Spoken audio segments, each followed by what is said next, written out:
Hi. So it's been a while again, right? I think my last video that I did was probably a month and a half ago, give or take.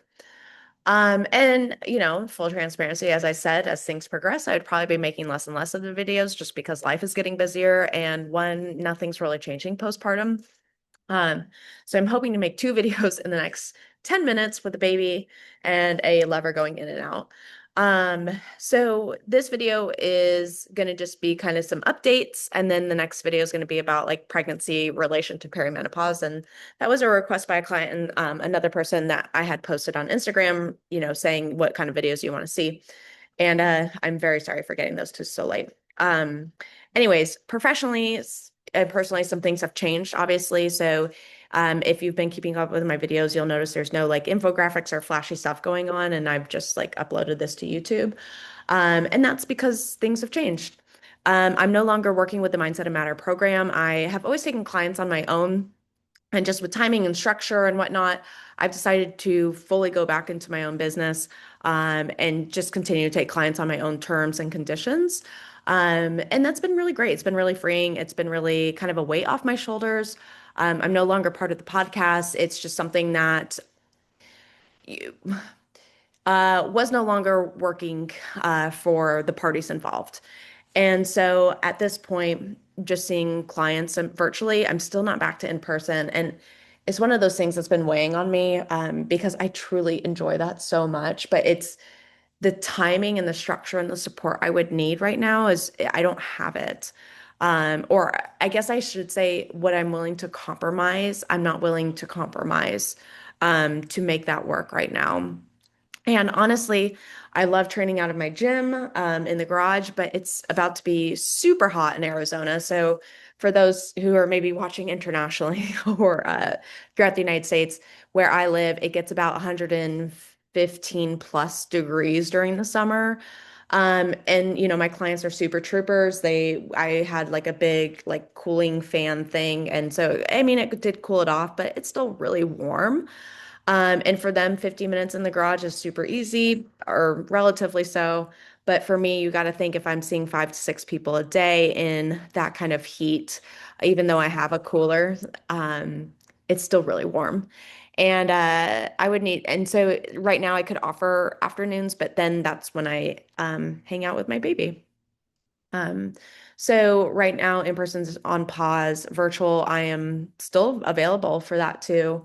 And just, kind of my same programs. I'm actually redoing my website and stuff, and that's been kind of good, of leaving the program and, refocusing on my own personal business as I'm able to structure it more so of what I want. Because that changes every year, I think, as business owners can recognize is as you start to grow and develop and add things, subtract things, you start to see kind of what you want to happen and lay firmer foundations. So I've always offered nutrition and personal coaching or training.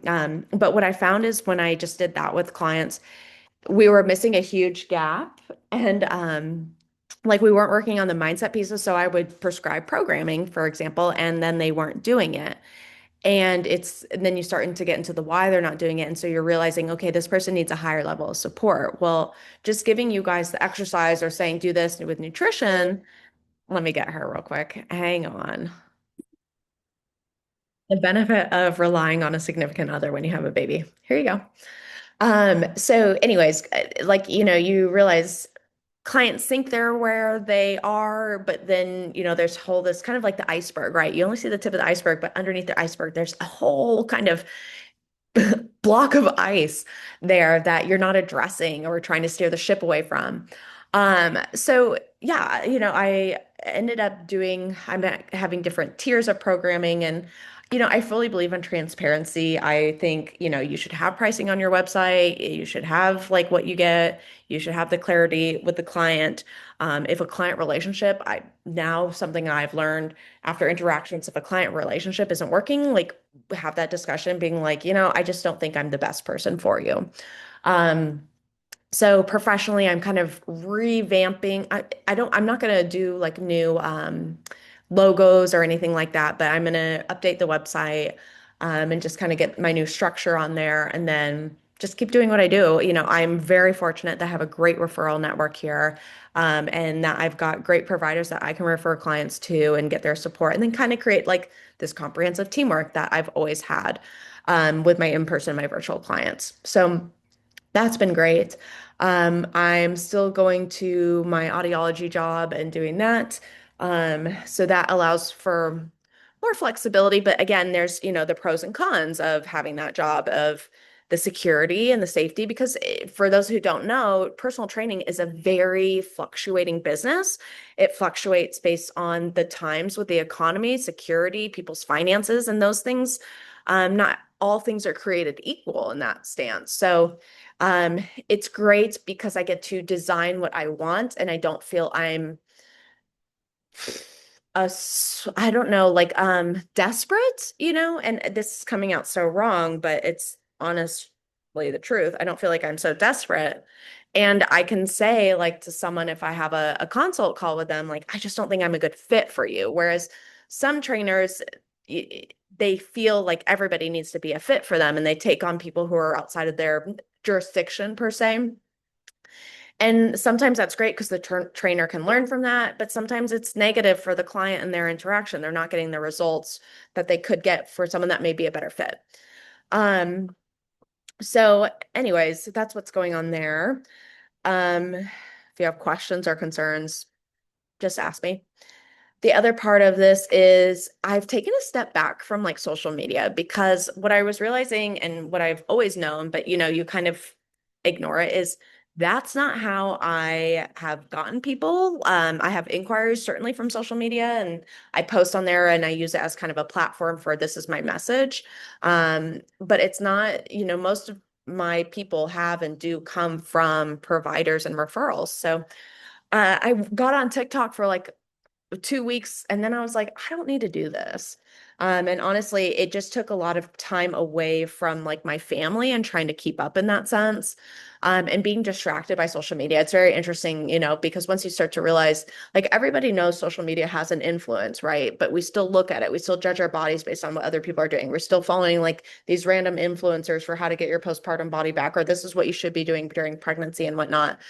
But yet we all know it's like this distorted version of reality. And so I was finding myself kind of going back into that trap. And I'm like, I don't need to do this. Like, Instagram is the one thing that I grew up with MySpace, then Facebook and Instagram. And Instagram became larger when I was in college. So that's my comfort social media platform.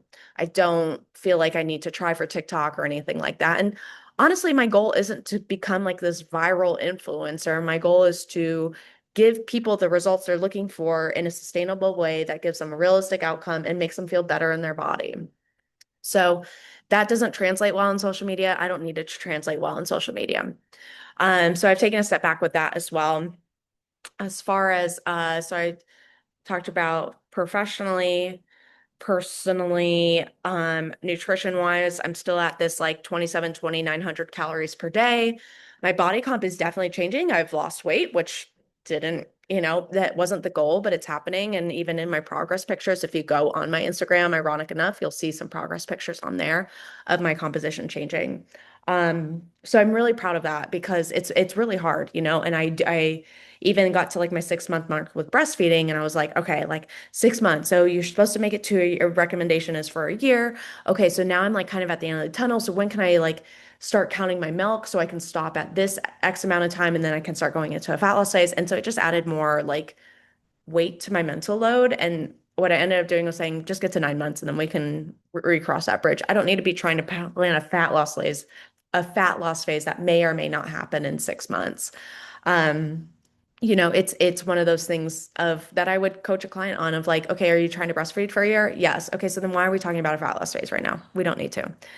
So I'm still eating the high calories. My hunger finally has tapered down. I've always had like a high hunger signal. And that's been really frustrating because I just constantly feel hungry, but now that's fortunately kind of weaned off. So that's great. Strength training has been feeling really good. I'm doing one of my favorite programs right now. Um, and so I just feel strong. And it was great because the other day I looked at when I did the program back in 2023, so even before pregnancy, and I was doing it when I was in a bulk. So a bulk, like trying to add on muscle and increase my calorie intake. My weight that I used for the training is about the same. So I was super happy about that because you would expect when you go through pregnancy, just because of the demand it has on your body and postpartum, like a lot of your nutrients get depleted, right? So you do have some muscle loss, you do have some strength loss, which is completely reasonable. We just try and make that as minimal as possible by eating enough and continuing to strength train appropriately for our bodies. Now, so, to be able to compare 2023 Amanda with 2025 Amanda, now again, we're not supposed to compare, but that strength portion remained relatively the same. There were some lifts I could have increased on, but that first week of training in your programming, usually you're just trying to figure out where the heck you're at. I was really, really proud of myself because I was like, man, I didn't lose like I was using essentially the same weight, which I was like, great, that's awesome. Because I've worked really hard to be consistent, focus on like where my body's at and taking more time off than I used to. And just making sure that I'm feeling okay and mentally checking in with myself, but also physically checking in with myself. So like the other last week I took off when I was going to run an extra week of my last phase, but my body was just like, ow. And so I was like, well, what's the point? So now I'm kind of considering, do I do 4 weeks on, 1 week off? Whereas normally what I would do is go through essentially 12 weeks straight of programming. And so that's something I'm like, okay, I might just try that. I have nothing to lose. It worked out well. Um, it will take me a little bit longer to go through cycles, but again, like thinking of a realistic thing of I just have more demand on my body right now, and I do need to modify and adjust accordingly because that goes into sleep. Sleep blows. So I think I did a video on here where I was saying like how awesome Olivia is doing at sleep, and let me tell you, no, not anymore. I don't know. This is one of the hardest things because and I think there's probably anything with being a parent, but you just question so much and you feel like I'm doing everything wrong. And you see, again, going back to social media of like, do this, do that. And if you ask your friends who have had kids or clients who have had kids, everybody has a million different answers for what worked. Um, and people say, if you rock your baby to sleep, that's making them rely on you. If you don't put them asleep, like drowsy but still awake, that makes them know you're not there. And so then they wake up and they're screaming for you. If you go in every time, like they're just kind of like are Pavlov dogging you of treating you like if I cry, mom responds.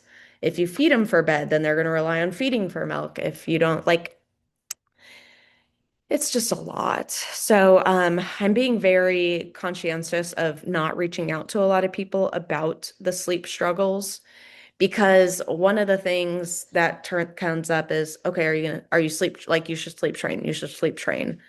And for me, like looking at, I had a client, whose nanny actually is a sleep trainer person. And she sent me her information, then just looking at this, and then I have resources that I've gotten regarding, and there's different types of sleep training. So don't get me wrong, but the structured schedule throughout the day, I was like, I can't do this. I can, but I'm not, again, willing to. What's my trade-off? I'm not willing to do this. And I have to be okay with that. And why I'm not willing to do that is because it is so structured, which is great, but I'm already so structured that it would give me an additional anxiety and kind of like mind rocking, and it just wouldn't feel good for me. It would not feel it would feel very chaotic in my body. And I know that kind of sounds probably a little Gen Z or Gen X or whichever one it is. But it's if, for example, it's 9:27. So if Olivia was supposed to be eating and then no, because you wake, if she was supposed to be eating to go to sleep right now or whatever it is, or no, because you're supposed to feed for waking up. So if she was not, I would need to go wake her up to do it. I'm like, well, I don't want to wake my baby up. And then again, she has different people who support us and take care of her throughout the week. And some of those people, I'm like, I just don't want them to adhere to a schedule. And honestly, sometimes like I'm done with work at different times. Like sometimes I'm done at later afternoon, early afternoon. Sometimes I'm done earlier in the morning. Sometimes I need appointments, so I'm not even able to pick her up until later in the afternoon. And so I need her to just go by her own cues. And so does that screw me in the long run? I don't know. Um, but that's what's the hard part at 2 o'clock in the morning when you're sitting there with your baby is like, is there something I could be doing different that would help? And of course, like, part of that dreariness of mindset is coming from a place of not sleeping. So this is where I talk about with my clients and even focusing on myself of like, okay, sleep, we just got to do what we can and make sure it's okay. But we need to make sure all of these other facets of our health and like our well-being are taken care of. So meaning, am I eating enough? Am I taking care of my stress levels throughout the day? Am I taking care of my management of work? Like, am I delegating tasks? Am I focusing and kind of being fluid with my movement? Am I taking rest time? Am I taking time with my family? Am I doing things I enjoy? Like, those all need to kind of have an upper conscientious level. So, like, thinking more about those rather than the sleep, because the sleep is going to take care of itself. Now, for me, I also go to bed. I'm in bed by 7, which is crazy for most of you. And I realize that it's crazy for me too.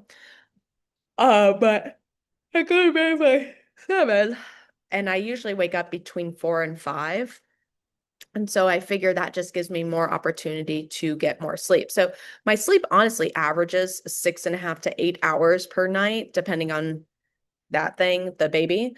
But some people are only getting 3, 4, and I would encourage you to look at your lifestyle and see, can we go to bed earlier? Like that might mean having dinner early, and that's one thing. It's not a point of contention between my significant other and me, but it is a point of consideration is we have dinner earlier because I go to bed early. So if you have dinner at 7, and you're not going to bed at 11, like maybe have even try to go to bed at 10. Or even if you're going to try and go to bed at 9, maybe we try and have dinner at 6. Again, I'm not in your life day to day, but those are things that I talk about with clients and that I adjust in my own lifestyle. So sleep, training, nutrition, check, professionally check. I think I covered it all. That's your update.